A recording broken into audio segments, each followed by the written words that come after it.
On va lire ensemble un verset. Celui qui réfléchit sur les choses, Proverbe chapitre 16, verset 20. Proverbe chapitre 16, verset 20. Celui qui réfléchit sur les choses trouve le bonheur. Celui qui réfléchit sur les choses trouve le bonheur. Et celui qui se confie Non. C'est la première partie du verset qui va nous intéresser. Celui qui réfléchit sur les choses trouve le bonheur. Autrement dit, celui qui ne réfléchit pas assez sur les choses, qu'est-ce qui se passe? Il ne trouve pas le bonheur. Amen. Qui est intéressé par le bonheur ce matin? On est tous intéressés par le bonheur.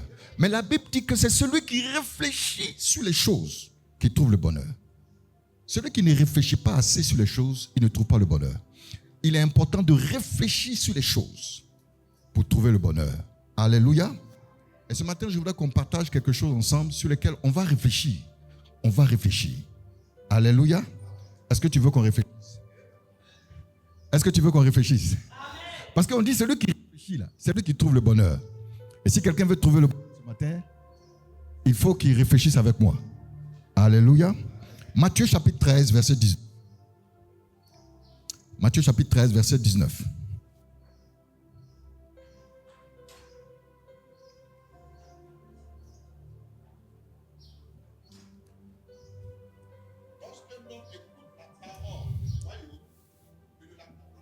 Lorsqu'un homme écoute la parole du royaume et ne la comprend pas, le malin vient et enlève ce qui a été sémé dans son cœur. Amen. Amen. Alors réfléchissons sur cette portion des Écritures. Lorsqu'un homme écoute la parole et ne la comprend pas, mais ça veut dire que tu peux écouter la parole de Dieu et puis ne pas la comprendre. Amen. Quelqu'un là ce matin, écouter la parole de Dieu et puis ne pas la comprendre.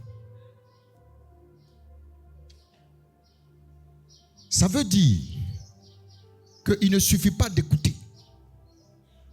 La deuxième phase, c'est de comprendre. Amen.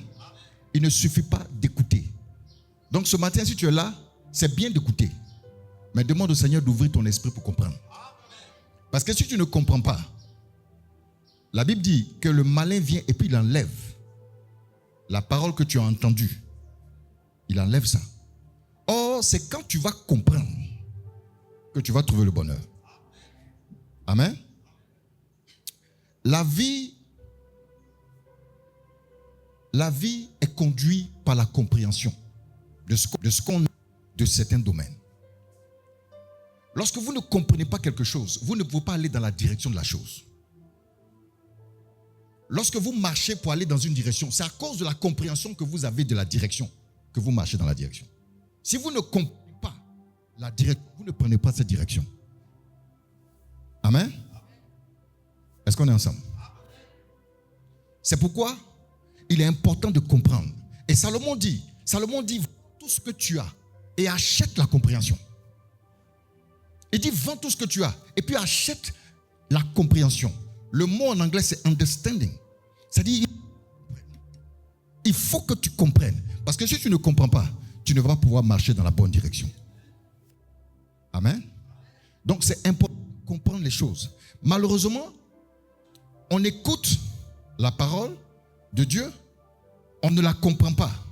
Et on a l'interprétation que font les gens. Et sur la base de l'interprétation qu'ils font, on les suit. Et parce qu'on les suit, s'ils sont égarés, on est aussi égarés. Amen.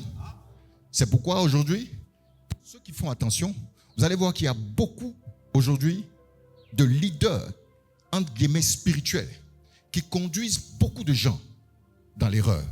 Parce qu'ils sont eux-mêmes dans l'erreur. Et si tu es toi-même dans l'erreur, tout ce que tu vas conduire, tu vas les conduire dans l'erreur. Parce que toi-même, tu n'as pas compris. Donc tous ceux qui sont derrière toi ne vont pas comprendre aussi. Donc parce que ce que tu as compris là, c'est ce que tu leur enseignes. Amen. Donc c'est pourquoi c'est important de comprendre. Et lorsque vous lisez Ésaïe chapitre 11 verset 2, la Bible dit que les 7 esprits de Dieu, quand Dieu donne les 7 esprits, il donne ces 7 esprits. L'esprit de l'Éternel, l'esprit de crainte, l'esprit de force. Sur les 7 esprits de Dieu, il y en a 4 qui concernent la réflexion. esprit de sagesse, esprit d'intelligence, esprit de conseil, esprit de connaissance. Ces 4 esprits-là sont là pour nous aider à comprendre. Parce que si tu ne comprends pas, tu ne peux pas marcher dans la direction. Marcher sur la voie étroite. Marcher sur la voie étroite. La Bible dit que le chemin qui mène vers Dieu est un chemin étroit. Mais pour marcher sur ce chemin, il faut comprendre. Parce que si tu ne comprends pas, tu ne pourras pas marcher sur ce chemin. Beaucoup de gens arrivent sur ce chemin et ils disent que le chemin est trop étroit. Ils préfèrent la voie large. Parce qu'ils ne comprennent pas pourquoi je dois prendre ce petit chemin. Ce chemin qui est difficile. Je dois emprunter ça, je dois me coincer. Alors qu'il y a une voie qui est large là. Je peux marcher dessus tranquillement. C'est parce que tu ne comprends pas pourquoi est-ce que c'est important que tu prennes le petit sentier. Alléluia. Donc, ce matin, on va essayer de réfléchir ensemble. Est-ce qu'on va réfléchir? Est-ce qu'on peut réfléchir? C'est bon de réfléchir. Alléluia. Alors, on va réfléchir sur un concept. Mais avant, je veux faire une démonstration. Qui ne parle pas du tout anglais? Qui ne comprend rien des mots anglais? Mon papa dit qu'il ne comprend rien. Bon, viens. Alléluia. Je vais vous montrer l'importance de la compréhension. Ok. How are you? How are you? Ah, tu comprends un peu? Il comprend un peu. Je veux quelqu'un qui ne comprend rien. Amen. Même pas bonjour. Ah, tout le monde comprend un peu anglais. Maman, toi, tu ne comprends rien. Ok, calme. Viens.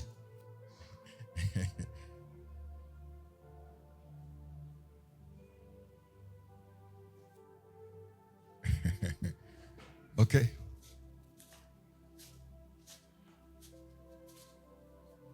How are you? Ouais. Elle ne comprend pas. Ok, donc ça c'est bien. Donc viens devant moi, on va parler. Viens, tourne-toi vers moi. Tourne-toi vers moi. On va parler. Elle est attentive. Hein? Ça veut dire qu'elle écoute ce que je veux dire. Ok? So, I have a lot of money. I have cars, big houses, and I want to give it to you. Ceux qui comprennent savent ce que je suis en train de lui proposer. I want to give it to you. Just bow and worship me. And I will give it to you. Just bow and worship me. And I will give it to you. Everything that I told you, I will give it to you. Rien. Amen. Est-ce que tu as entendu ce que je dis? Non. Est-ce que tu as entendu? Mais tu ne comprends pas. Ok. Est-ce que vous avez compris ce que je suis en train de dire? Entre écouter et puis comprendre. Amen. Que Dieu te bénisse.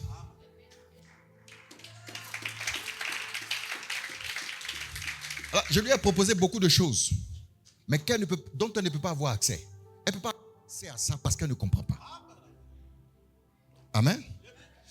Et c'est la même chose en ce qui concerne la parole de Dieu. Si vous ne comprenez pas, vous ne pouvez pas avoir accès. C'est pourquoi Jésus a dit, il dit, vous connaîtrez la vérité et la vérité vous rendra libre. C'est-à-dire, si vous ne comprenez pas la vérité ne peut pas vous affranchir.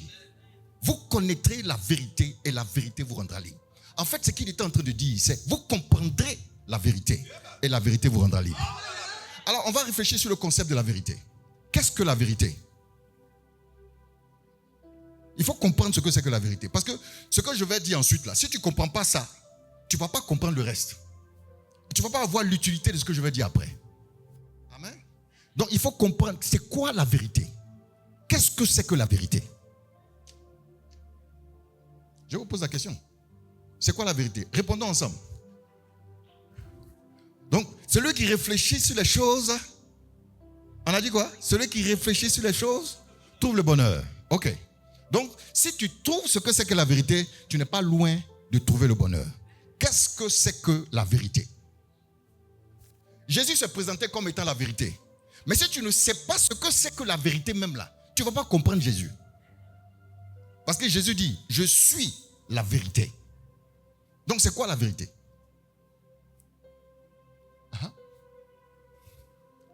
C'est le contraire du mensonge. Alléluia. On acclame le Seigneur. C'est le contraire du mensonge. C'est une tentative de définition. Et c'est bon. Amen. C'est bon. Tu es sur le processus de la réflexion pour trouver le définitif de la réponse. C'est le contraire du mensonge. Ok. Quoi d'autre? On réfléchit, hein? On réfléchit ensemble. Oui? Ce qui est juste. Alléluia. Ce qui est juste. On acclame le Seigneur. Quoi d'autre?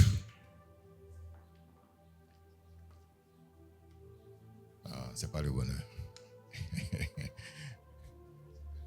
Ce qui est réel. Ce qui est réel. Alléluia. On acclame le Seigneur. La vérité dans sa définition universelle. Comment vous la définirez? La vérité dans sa définition universelle. Il ne faut pas mettre Dieu dedans. C'est-à-dire que si tu veux définir la vérité de manière universelle, on va dire que quoi? La caractéristique de la vérité, c'est quoi? C'est quoi? C'est vrai? C'est le contraire du mensonge? Mais je veux qu'on puisse trouver des mots clés liés à la vérité. La vérité, c'est la lumière. Ce qui est parfait. Ok? On acclame le Seigneur pour toutes ces réponses. Alléluia. Encore. Ce qui est bon, ce qui est juste. Ok? Vous voyez? Oui? La sincérité. Ce qui est vrai. Parce que tu peux être sincère, mais en train de mentir. Quelqu'un peut être sincère, mais dans l'erreur. Donc, ce n'est pas la sincérité. Tu comprends? Tu peux être sincère, mais tu es sincère dans ton mensonge. C'est pourquoi la Bible dit que le diable est un menteur. Et que quand il ment de son propre fond. C'est-à-dire quand il te ment, c'est comme s'il te dit la vérité. Donc, il est sincère. Mais il n'est pas dans la vérité. Ce qui est vrai, ce qui est juste. Ce qui est sans tâche. Ok, tout ça c'est bien. Mais il y a des mots que je cherche. Ce qui est droit, ok? Agréable. Ce qui est incontestable. Alléluia. On acclame le Seigneur. C'est incontestable. Mais pourquoi ce soit incontestable? Il faut que ce soit quoi? C'est incontestable. Irrévocable. On acclame le Seigneur. Ce qui est pur. C'est pur. Alléluia. Donc quand on parle de vérité, on parle de pureté. C'est-à-dire c'est propre. Amen. Il y a d'autres mots. Moi, je vais vous aider. La vérité est unique. Est-ce qu'on est d'accord? Il n'y a pas deux vérités. Alors, aujourd'hui, on parle de la relativité.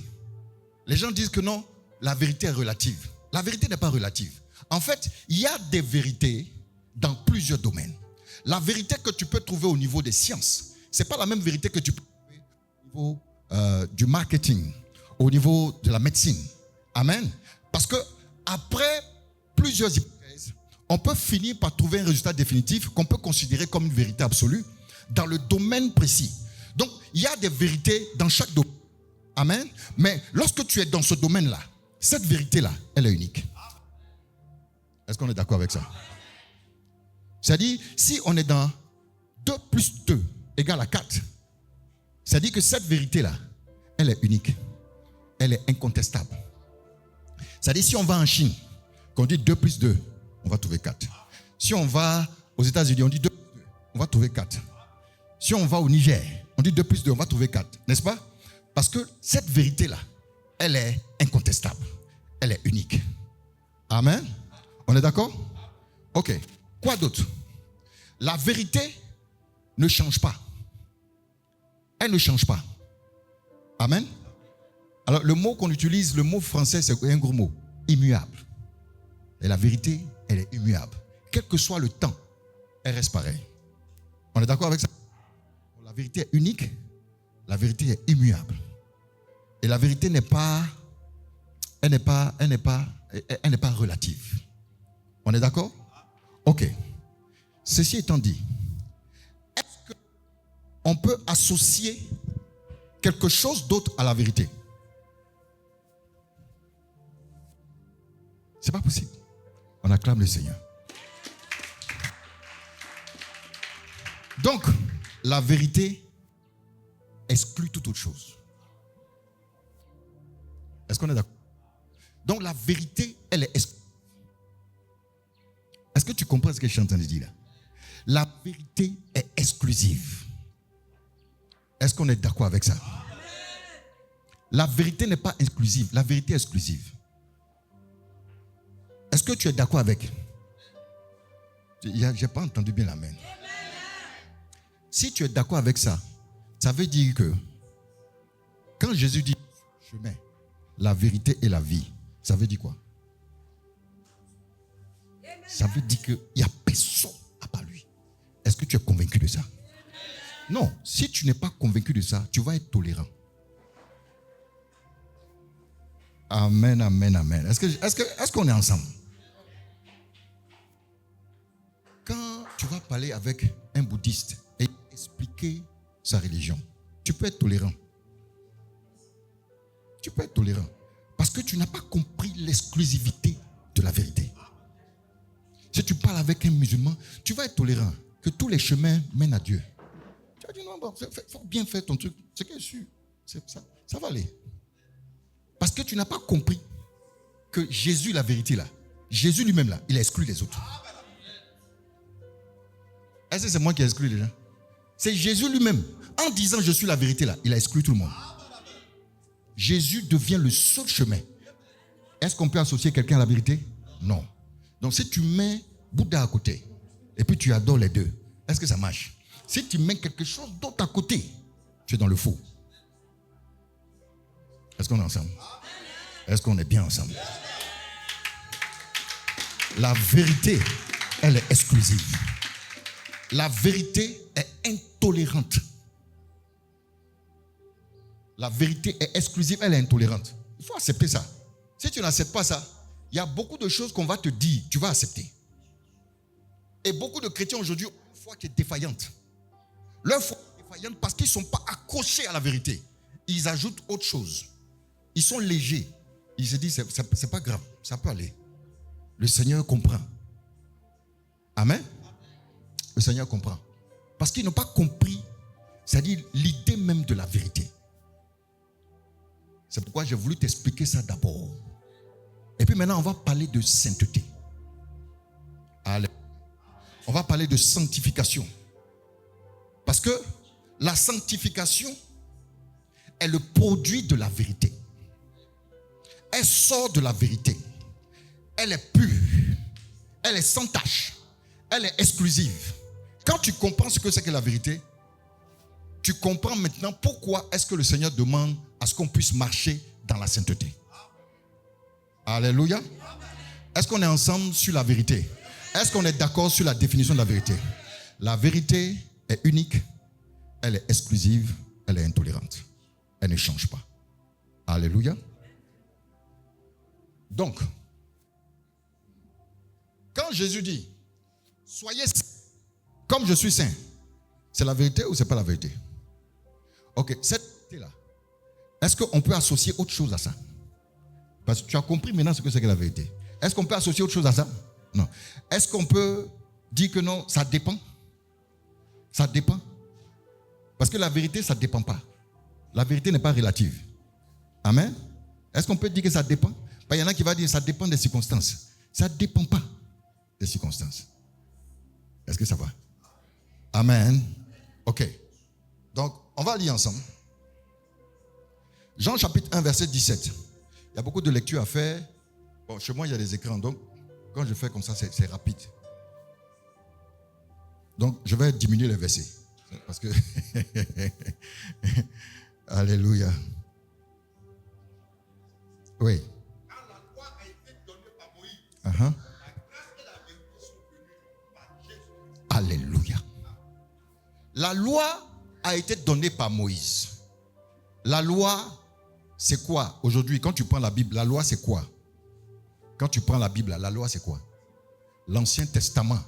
Il y a des gens qui ne savent pas ça. C'est-à-dire, il y a des chrétiens, ils ne lisent pas leur Bible.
Tout ce que tu vas dire là-bas, tout ce que tu vas dire à partir du fait que tu t'es présenté comme Bambé là, je ne peux pas prendre ça en considération. Amen. Si c'est Bouddha, c'est la même chose. Mais si je viens à la Bible, ton cœur sera ouvert. Et c'est là que tu peux te tromper facilement. Parce que je suis venu sur la base de ce qu'on est d'accord sur le même livre. Amen. C'est pourquoi Jésus, quand Satan arrive dans le désert pour tenter Jésus, qu'est-ce qu'il prend? C'est la parole de Dieu. Il dit, il est écrit. C'est ce qu'il dit à Jésus. Il est écrit. Jésus dit aussi, il est aussi écrit. Il est écrit, il est aussi écrit. Donc maintenant, si toi on dit il est écrit, et puis toi tu ne peux pas dire il est aussi écrit, on fait comment? Tu vas dire oui, ce que tu dis là, c'est la vérité. Parce que tu ne sais même pas. Parce que ce qu'il était en train de dire là à Jésus, est-ce que c'était faux? Il citait les Écritures avec exactitude. Il citait les Écritures. C'est pourquoi, une parenthèse, ce n'est pas tout ce que vous entendez qui a le vernis du christianisme qui est. Ayez le discernement pour faire la différence entre ce qu'il dit là. Est-ce que c'est vrai ou c'est faux? Malheureusement, beaucoup de chrétiens se laissent accuser facilement parce que le gars prend la Bible. Parce que le gars prend la Bible et puis il cite un verset. À partir de là, tu crois que ce qu'il dit est vrai. C'est vrai ou c'est faux? La femme qui suivait Paul et puis qui disait suivez-les dans le livre, suivez-les. Ce sont des serviteurs de Dieu. Ils vous conduisent sur la bonne voie. Est-ce que ce qu'elle disait là, c'était vrai ou c'était faux? C'était vrai. Mais pourquoi Paul était irrité? Pourquoi Paul était irrité? Parce que la source de son discours là, ce n'était pas la bonne source. Donc Paul était irrité. Il s'est retourné pour dire, esprit de Python, sors. Pourtant, ce qu'elle disait là, c'était vrai. Si aujourd'hui tu es un serviteur de Dieu, on dit celui gars là, il faut le suivre. Hein. Ce qu'il dit là, c'est vrai. Quand même, tu vas être angèle. Je dis, oh, ça c'est une bonne prophétesse. Hein. Elle sait que je suis pur. Alléluia. Hey, sakadadabaha. Mais Paul est dans son esprit parce que la source n'est pas bonne. Pourquoi? Parce que Dieu lui donne l'esprit de discernement. Paul discerne que la source n'est pas bonne. Amen. Donc, c'est pourquoi c'est important de lire. Méditez votre Bible. Lisez votre Bible. Si vous ne lisez pas, vous allez vous retrouver en enfer et vous allez dire, mais pourquoi je suis là? Pourquoi je suis là? Tu es là parce que tu n'as pas compris quelque chose. Tu n'as pas voulu comprendre. Tu n'as pas compris parce que tu ne lisais pas. Amen. Est-ce que lire là, c'est difficile? Bon, pour ceux qui ne savent pas lire, tu prends ton livre, tu ouvres ta Bible et puis tu prends tes yeux pour lire. On paye. Amen. On ne paye pas. Hein, papa? Est-ce qu'on paye? On ne paye pas. C'est juste que tu vas prendre un peu de temps. Tu prends 30 minutes, 1 heure, et puis tu lis. Amen. Comme ça, tu fais la différence entre ce qui est faux et ce qui est vrai. comment tu peux discerner que quelqu'un qui sort un verset de la Bible est en train de dire quelque chose de faux ou en train de dire quelque chose de vrai? C'est-à-dire, même quand je suis en train de prêcher là, il faut analyser ce que je dis.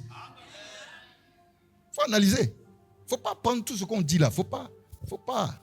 Moi, je dis à mes enfants, si quelqu'un ne comprend pas, il n'a qu'à lever la main. Il n'a qu'à venir me poser des questions. Il faut comprendre. Il faut comprendre. Mais tu ne peux pas marcher dans la vie comme ça, tu ne comprends rien. Tu es là, tu marches. Surtout qu'on est en train de parler de la vie éternelle. Ce n'est pas une affaire de 20 ans. Tu vas vivre éternellement. C'est une affaire de tous les jours. Donc, il faut comprendre. Il faut s'asseoir pour bien réfléchir dessus. Où je vais là, c'est comment? Si on te dit d'aller en France, tu ne te prépares pas? On t'a dit que tu t'en fais 10 ans en France, tu ne vas pas te préparer? Tu vas te préparer? Il y en a qui vont vendre leur terrain, il y en a qui vont vendre leur maison. On se prépare. Il y en a qui veulent aller au ciel sans se préparer. Ils sont là comme ça, un jour ça va tomber sur eux. Ça ne marche pas. Il faut dire à ton voisin, ça ne marche pas. Ça ne marche pas. Ça ne peut pas marcher. Alléluia. Ça ne va pas marcher. Il y a beaucoup qui seront surpris. Hein? Mais moi, j'allais à l'église tous les jours, je faisais ça. Oh, il y a quelque chose que tu n'as pas compris. Que tu aurais pu comprendre. Si tu cherchais, si tu réfléchissais. Amen. La Bible dit que celui qui réfléchit sur les choses trouve le bonheur. Est-ce que le bonheur? Donc, si tu réfléchis sur les choses, tu vas trouver le paradis. Réfléchis sur les choses spirituelles. Mets ton cœur dedans. Réfléchis dessus. Quand on parle d'un sujet, il y a un concept de la Bible qui sort. Assieds-toi. Ça là, c'est quoi? Qu'est-ce que ça signifie? Pourquoi c'est comme ça? Pourquoi, Seigneur? Saint-Esprit, explique-moi. Il va t'expliquer. Et quand tu as compris, tu prends la direction. Et quand tu prends cette direction-là, mon ami, si tu as vu quelque chose de blanc, quelqu'un là, quand te dit que c'est bleu, il ne peut pas. Quand tu as vu que c'est blanc là, c'est-à-dire, quelqu'un là, quand te dit que c'est notre couleur, tu ne peux pas. C'est-à-dire, il ne peut pas te tromper. Il ne peut pas te tromper pour te dire que c'est d'une autre couleur. Parce que toi-même, tu as vu que c'est blanc. Mais si tu n'as pas bien vu, on te dit non, on dirait que c'est gris. Tu dis ouais, peut-être. On dirait que c'est gris. Mais toi-même, tu n'as pas vu. Mais si tu as vu, on ne peut pas te tromper. Je prie pour toi ce matin. Que Dieu te permette de voir. Que Dieu te permette de comprendre. Alléluia. Alors, on va parler d'un sujet. C'est un sujet qui est long, hein? Mais je vais faire ce que je peux et puis on va laisser ça comme ça. Alléluia. Alors, je vais parler de la sanctification. Je sais que vous connaissez ce que c'est que la sanctification. Amen. Mais on va prendre un angle. On va prendre un angle ce matin. Amen. Qu'est-ce que la sanctification? Le mot sanctification est un nom commun qui vient du verbe sanctifier. Sanctifier qui vient du mot saint. L'adjectif saint. Amen.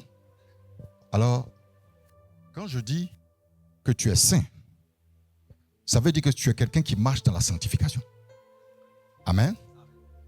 Donc, tu es en train de pratiquer la sainteté. OK? Donc, la sanctification, à l'origine, vient du mot saint. Mais le mot saint, pour bien le comprendre, c'est un mot qui est utilisé dans la Bible à partir de l'Ancien Testament. Lorsque Dieu parle à Moïse, il parle à Josué, il parle de sainteté, de sanctification, de sanctifier. Amen. Et sur le chapeau de Josué, il devait être écrit quoi? Il devait être écrit quoi sur le chapeau de Josué? Homme saint. Saint à l'Éternel. On acclame le Seigneur. Sainteté à l'Éternel. Amen. Il faut savoir ça. Alléluia. Il faut savoir ça. Ce n'est pas une affaire de tu n'es pas pasteur. Amen. C'est pas, non, comme je ne sais pas pasteur, c'est pour ça qu'il ne sait pas. Il faut savoir. Amen. Par le diable là, il ne va pas avoir ton titre pour te tromper. Il ne va pas dire non, comme lui là c'est un pasteur, je ne peux pas le tromper. Même les pasteurs, ils les trompent. Ah, Satan voulait tromper Jésus lui-même. C'est-à-dire, il a le culot. C'est-à-dire, il a l'audace de dire que lui, Jésus là, il va le tromper. La parole de Dieu. C'est lui qui est né de Dieu. L'esprit de l'Éternel était en abondance. On dit l'esprit de Dieu est sans mesure. Il dit, moi, j'ai trompé le gars là. Bon, maintenant, et nous? Et nous maintenant? C'est-à-dire, c'est pas l'affaire des bishops. Il s'en fout de ça. Il peut te tromper. Bien même. Et il va utiliser la parole de Dieu pour te tromper. Alléluia. C'est pourquoi aujourd'hui, tu vois, il y a des pasteurs qui disent non, on peut prendre 2 femmes, on peut prendre 3 femmes, on peut prendre 8 femmes. Et puis les gens sont là. Les gens sont pleins là-bas. Pas que ça les arrange. Mais le gars, qu'est-ce qu'il a fait? Il a pris la Bible. Il dit, mais Abraham, David, Salomon, David avait combien de femmes? Qui est l'homme selon le cœur de Dieu? Oh, David avait combien de femmes? Ce sont des démonstrations comme ça, ils font. Et puis quelqu'un est là, il dit, mais c'est qui dit là? C'est vrai?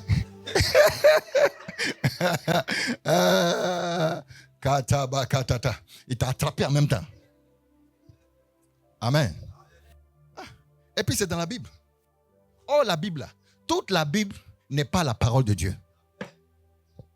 Dans la Bible, là, il y a des histoires. Il y a des histoires de la Bible. Il y a des histoires. Quand vous lisez un roi, 2 rois, les chroniques, les livres de chroniques, là, ce sont des écrits historiques. Et dans tous ces écrits historiques, là, on peut tirer la pensée de Dieu. Mais tout n'est pas la parole de Dieu. Il faut comprendre ça. Donc si quelqu'un prend le livre de Samuel, 1 Samuel pour te dire que oui, mais c'est écrit dedans, que ouais, David a plusieurs femmes. Mais il faut lui dire que c'est un livre historique. Ce n'est pas un livre qui est descendu du ciel. Jésus lui-même, il descend du ciel, il dit, quand il parle, il commence à dire, quand les gens parlent de divorce, qu'est-ce que Jésus dit? Il dit, au commencement, il n'était pas ainsi. Au commencement, il n'était pas ainsi. Amen. Bon, ça, c'est une parenthèse. Bon, revenons à notre sujet, la sanctification, la sainteté. Alors, le mot saint, je disais que le mot saint, le mot hébreu pour saint, qui est tombé, le mot hébreu pour saint, c'est le mot kadosh. Amen. Le mot kadosh. Quand la Bible dit que tu es saint, on peut dire tu es kadosh. Amen. Donc si je veux dire à maman, tu es sainte, je vais dire maman, tu es kadosh. Amen. Donc quand Dieu lui-même, il dit je suis saint, il dit je suis kadosh. Amen. Maintenant, kadosh, qu'est-ce que kadosh signifie? Alléluia. Kadosh a 3 significations. Il y a 3 sens qu'on donne au mot kadosh. Kadosh signifie séparé. Dis avec moi séparé. Kadosh signifie séparé. Amen. Deuxièmement, kadosh signifie totalement différent. Totalement différent. Troisièmement, kadosh signifie totalement pur. Amen. Donc quand Dieu dit, soyez saints comme je suis saint, il est en train de dire, soyez kadosh comme je suis kadosh. Dis à ton voisin, sois kadosh. Sois kadosh. Est-ce que tu es kadosh? Amen. Donc quand Dieu dit, soyez kadosh comme je suis kadosh, il est en train de dire, soyez séparés comme je suis séparé. Soyez totalement différents comme je suis totalement différent. Soyez totalement purs comme je suis totalement pur. Alléluia. Est-ce que vous comprenez quelque chose?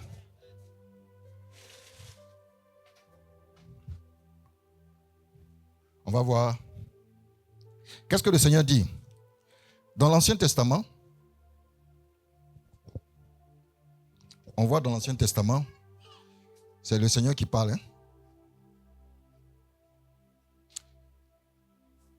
Lévitique chapitre 19, versets 1 à 2. Ah ça, on est dans l'Ancien Testament. Lévitique 19, versets 1 à 2. Maintenant, on va dans le Nouveau Testament. Matthieu chapitre 5, verset 48. Oui. Oui.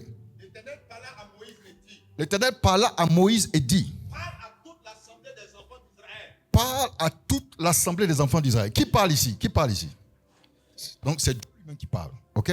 Il parle à Moïse. Et puis il dit à Moïse, Moïse, va aller dire aux enfants d'Israël. Ok?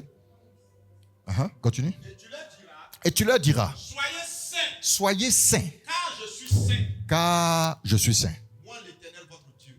Amen. Donc, On a dit tout à l'heure que la vérité ne change pas. On est d'accord? Est-ce qu'on est d'accord? On a dit tout à l'heure que la vérité est unique, qu'elle ne change pas. Ok? Elle ne change pas. D'accord? Que la vérité est exclusive, que la vérité est intolérante. On a dit tout ça. Maintenant, quand Dieu dit ici, soyez saints comme je suis saint, est-ce que c'est une vérité qui change? Nous sommes ici dans quel contexte? On est ici dans quoi? L'Ancien Testament. On est avec le peuple d'Israël. Dieu dit à Moïse, Moïse dit aux enfants d'Israël, soyez saints car je suis saint. Donc cette parole-là, est-ce qu'elle va changer? Cette parole que le Seigneur donne là, est-ce qu'elle va changer? Non. Parce que le Seigneur se décrit. Il dit, je suis saint. Or, est-ce que Dieu change? Dieu ne change pas. La Bible dit qu'il est le même hier, aujourd'hui et éternellement. Donc si Dieu dit, je suis saint, je suis kadosh, et que je ne change pas dans l'Ancien Testament, ça veut dire que dans le Nouveau Testament, il est encore kadosh. Et ce qu'il demande à son peuple, c'est d'être saint, comme il est saint. Matthieu chapitre 5, verset 48. Soyez donc parfaits. Soyez donc parfaits. Le mot. Votre Père céleste est parfait. Amen. Amen. Donc c'est Jésus qui parle. Jésus dit, soyez parfaits. Alors le mot parfait peut être remplacé par le mot saint. Amen. Dans certaines versions, vous allez retrouver le mot saint au lieu de parfait. Soyez parfaits comme votre Père céleste est parfait. C'est une répétition. Jésus est en train de donner cette déclaration qui est la même parole que le Seigneur a donnée à Moïse dans Lévitique qu'on a lu tout à l'heure, en disant, Moïse, dis au peuple. Donc Jésus vient, il dit la même chose, parce que la vérité ne change pas. Amen. Parce que la vérité ne change pas. Alors, lorsque le Seigneur dit, soyez saints comme je suis saint, il est en train de dire, soyez kadosh comme je suis kadosh. Soyez séparés comme je suis séparé. Maintenant, quand Dieu dit, soyez séparés, puisque lui-même il est séparé, il demande à son peuple d'être séparé de quoi? De quoi est-ce qu'on doit être séparé? De quoi est-ce qu'on doit être séparé? La Bible dit que Dieu dit, je suis séparé, je suis kadosh, c'est-à-dire je suis séparé. Je ne suis pas, je suis séparé. Qu'est-ce que Jésus a dit? Hein? Séparé, je suis séparé. Ok?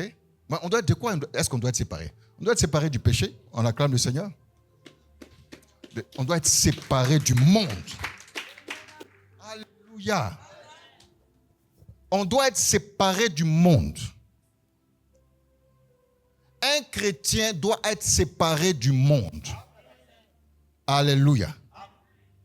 Est-ce que tu es d'accord avec moi? Non. Il faut être d'accord. Hein?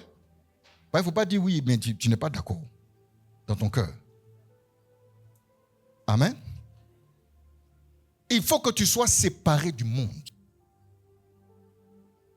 Malheureusement, aujourd'hui, les chrétiens envoient le monde dans l'église. Est-ce que je parle à quelqu'un? Ce que je dis là, c'est vrai ou c'est faux? Il y a quelqu'un qui est là-bas. Alléluia. Aujourd'hui, on a envoyé le monde dans l'église. Et ce qu'on dit, c'est qu'on sanctifie ça. Non, on spiritualise les choses du monde, on les envoie dans l'église. Or, le Seigneur dit, soyez séparés comme je suis séparé. Dieu est séparé de sa création. Il intervient dans sa création, mais il est séparé de sa création. Amen. C'est pourquoi Jésus dit que je suis dans le monde, mais je ne suis pas du monde. Et en tant que chrétien, tu es dans le monde, mais tu n'es pas du monde. Tu n'es pas du monde. Dis à quelqu'un, je suis kadosh. Alléluia. Si tu es kadosh, tu n'es pas du monde. Tout ce que le monde fait là, on doit sentir dans ta vie qu'il y a une différence. Il faut que les gens s'interrogent sur toi. Dis, mais lui là, qu'est-ce qu'il a? Tout ce qu'on fait là, il n'est pas dedans. Les gens n'ont qu'à dire que tu es fou. C'est comme ça qu'on a traité Jésus. Les parents de Jésus disent, il a perdu la tête. Ses propres parents. On dit, il a perdu l'essence. Il a perdu la tête. Ça veut dire quoi, il a perdu la tête? Il est fou. Ça, c'est un bon français.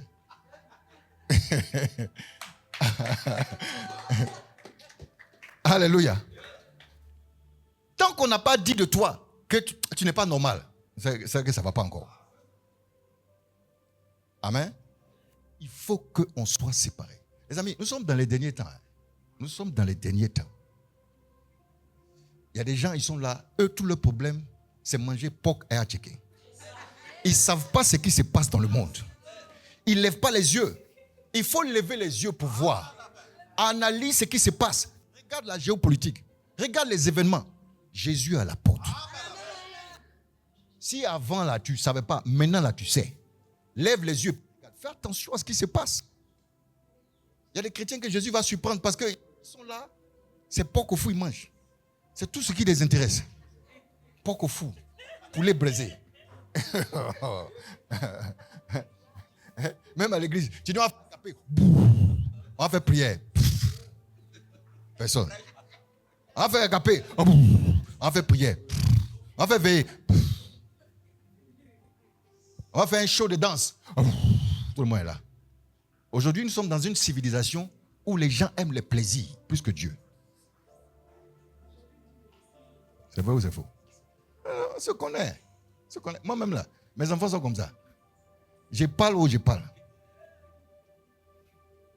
Les chrétiens d'aujourd'hui là. Tu dis cinéma, tout le monde est là.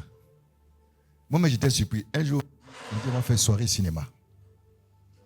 J'ai réfléchi qu'elle a dit on va ajouter des pop-corn et du chocolat. Mettons ça, on va voir. J'ai dit, des gens on ne voyait pas à l'église. Ils sont venus. Ils veulent le pop-corn et le chocolat. Des gens on ne voyait pas à l'église. Parce que la lumière était éteinte. La lumière était éteinte. Quand j'ai allumé la lumière, j'ai vu des visages. J'ai dit, hey Seigneur, à cause des pop-corn et puis chocolat. Les gens qui sont venus à l'église aujourd'hui. Oh, que le Seigneur nous pardonne. Alléluia. Tout simplement parce que les gens ne veulent pas. Ils ne veulent pas se séparer. Ils veulent envoyer le monde avec eux dans l'église. Ils veulent vivre le monde à l'église. Ils veulent ça. Parce qu'il faut nous laisser. Pourquoi tu veux qu'on soit séparés? On est dans le monde. Donc on veut être du monde en même temps. Puis on est déjà dedans. Mais le Seigneur dit, il faut que tu es dans le monde, c'est vrai, mais il ne faut pas être du monde. Amen. Je parlais avec un jeune homme et puis je lui disais, il faut qu'on travaille sur la frontière entre les avantages, la fraude, les détournements, les surfacturations et les vols. Parce que beaucoup de chrétiens sont dans ces choses-là. Ils disent que ce sont des avantages de leur position. Ah, je n'ai pas bien entendu, amen. N'entends pas ça bien. Il faut qu'on parle de ça. Quelle est la frontière entre les avantages et les détournements? Quelle est la frontière entre les avantages et puis les fraudes? Quelle est la frontière entre les avantages et les vols? Il y a des chrétiens qui sont dans des positions, mais qui sont dans des détournements et des vols. Ils sont à l'église, viennent à l'église, font de grosses offrandes. Ils vont provoquer la grâce de Dieu. Mon ami, on ne provoque pas la grâce de Dieu. Dieu n'est pas intéressé par l'argent. Quand nous, les pasteurs, on vous demande l'argent là, c'est pour l'église. C'est pour l'église. C'est pour faire les choses dans l'église, c'est pour travailler, c'est pour évangéliser, c'est pour faire ça. Sinon, Dieu n'a pas besoin de notre argent. Donc, il ne faut pas croire que tu vas venir faire une offrande dangereuse, tu vas provoquer Dieu. Dieu, tu vas le provoquer. Il y a des gens qui disent, ils vont provoquer le Seigneur. Oh, provoque la grâce. Mon ami, si on te dit ça, la personne qui est en train de te dire ça, c'est un menteur. On ne provoque pas Dieu. Dieu, tu vas le provoquer. Et l'argent. C'est toi qui commandes ou mais c'est lui qui commande. Il t'a donné la vie. C'est lui qui te donne la force pour acquérir des richesses. Et puis tu as l'argent, et puis tu veux le provoquer. Il y a des gens même, ça dit, ça ne fonctionne pas bien. Ça ne fonctionne pas bien. Mes amis, mais ce genre de message-là, vous n'aimez pas ça. C'est ça qui est là. Malheureusement. Non, ici, là, vous aimez. Mais les gens, là, ils n'aiment pas. J'ai dit ici, là, vous aimez. Tu n'as pas acclamé.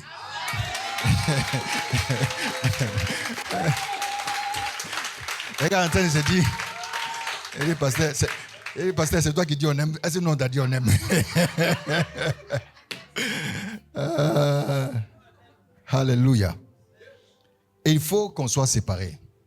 Et mes amis, la séparation, quand quelqu'un est séparé là, est-ce qu'on voit ou bien on ne voit pas? Pasteur, maman ici, vous êtes séparés, non? Est-ce que quelqu'un peut dire que vous n'êtes pas séparés? On voit que vous êtes séparés. Donc quand tu es séparé là, on doit voir. Ce n'est pas une affaire de non, que de toute façon, Dieu voit dans le cœur. Mon ami, Dieu n'a pas besoin. Moi, c'est moi qui veux voir que tu es séparé.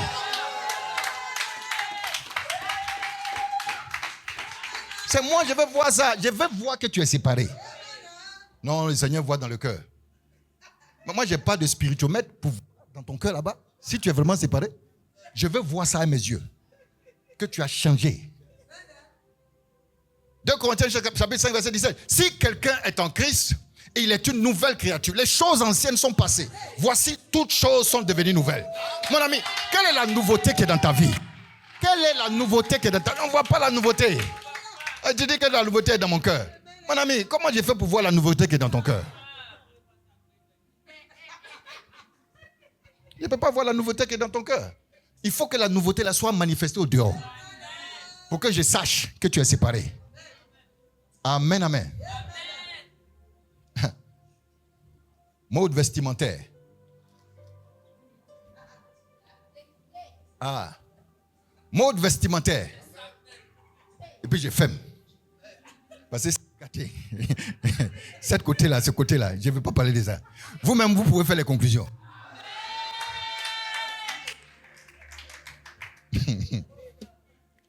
Ils ont fait une interview en France.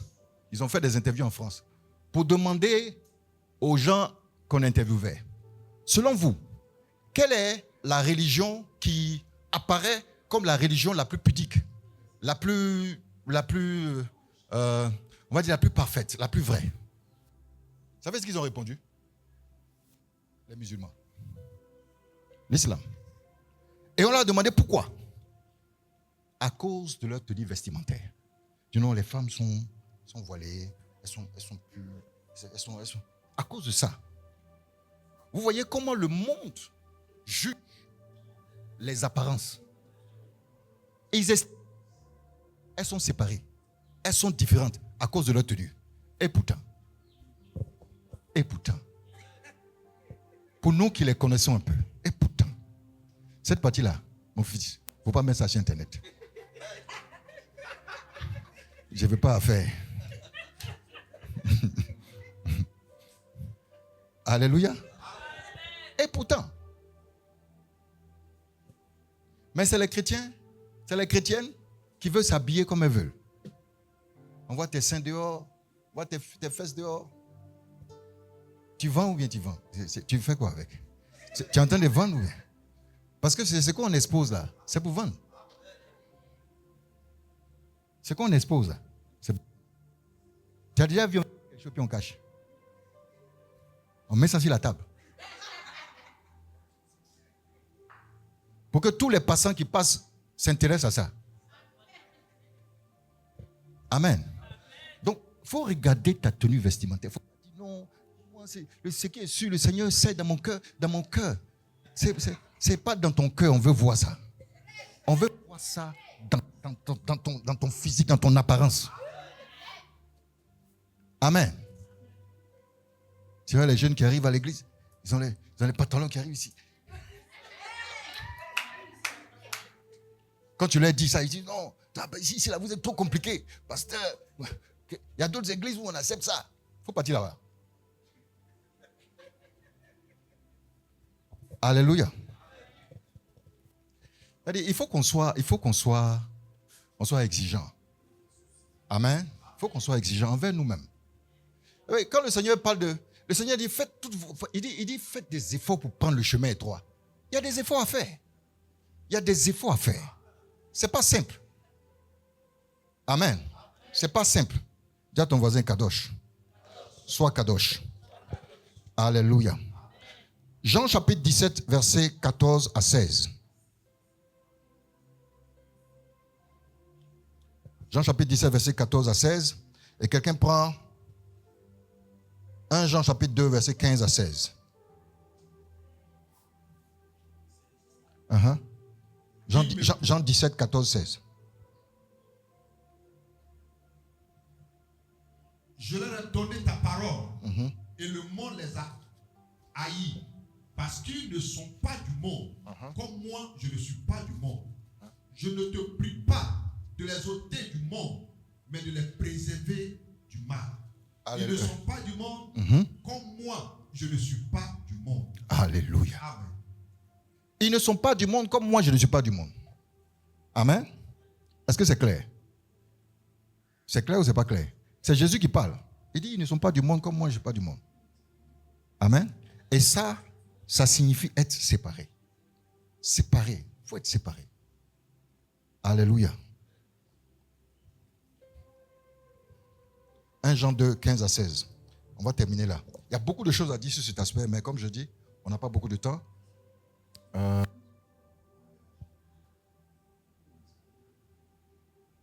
Jean 2, 15 à 16. N'aimez point le monde, ni les choses qui sont dans le monde. Si quelqu'un aime le monde, l'amour du Père n'est point en lui. Car tout ce qui est dans le monde, la convoitise de la chair, la convoitise des yeux, l'orgueil de la vie, ne vient point du Père, mais du monde. Et le monde passe, et sa convoitise aussi, mais celui qui fait la volonté de Dieu demeure éternellement. Est-ce qu'on peut acclamer le Seigneur? La parole de Dieu là, elle est pure. C'est-à-dire, si tu cherches là, c'est clair. Quand il parle là, c'est clair. Si tu fais attention seulement, tu vas voir. C'est pas mélangé. C'est clair. Amen. Ok. Donc, pour aller vite. On a dit premièrement que kadosh signifiait être séparé. Deuxièmement, totalement différent. Totalement différent. Totalement différent, ça parle d'identité. Une identité qui a complètement changé. Amen. Amen. Et 2 Corinthiens chapitre 5, verset 17.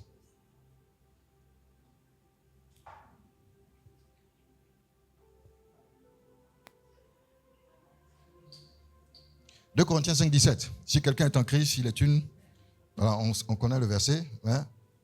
Tu peux faire la lecture. «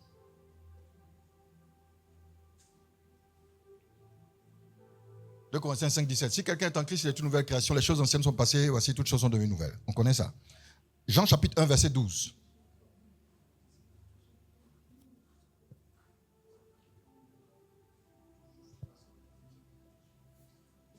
À tous ceux qui l'ont reçu, à tous ceux qui ont cru, elle a donné le pouvoir de devenir enfant de Dieu. Amen. Changement d'identité. Amen. Tu dois être quelqu'un qui a changé d'identité. Si tu as encore un Yacouba, c'est un problème avec le royaume. Si tu as encore un Baoulé, c'est-à-dire que quand toi on parle là, toi tu dis non, moi, il y a un problème. Parce que tu n'es plus du même royaume. Est-ce que je parle à quelqu'un? C'est-à-dire ça là, sur ce sujet-là, il y a beaucoup qui ne sont pas d'accord. Parce que il y a ma famille, il y a mes trucs. Mon ami, être citoyen du royaume est une citoyenneté exclusive.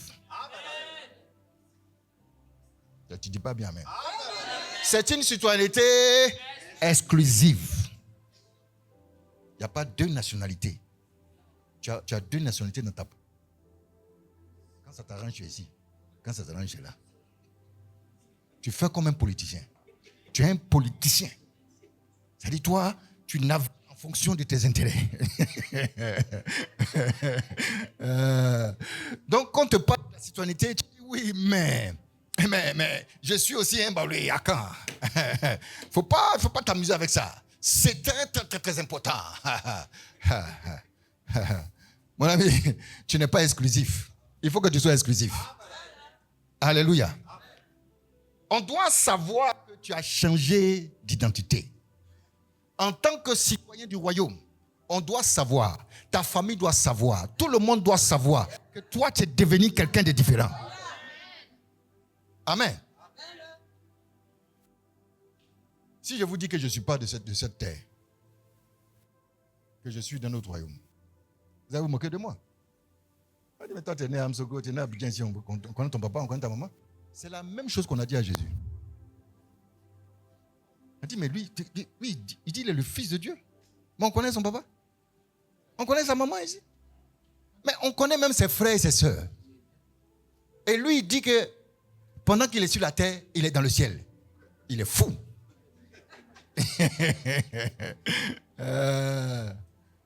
Alléluia. Les vérités spirituelles ressemblent à de la folie. C'est pourquoi la Bible dit que la sagesse de Dieu est une folie pour ceux qui périssent.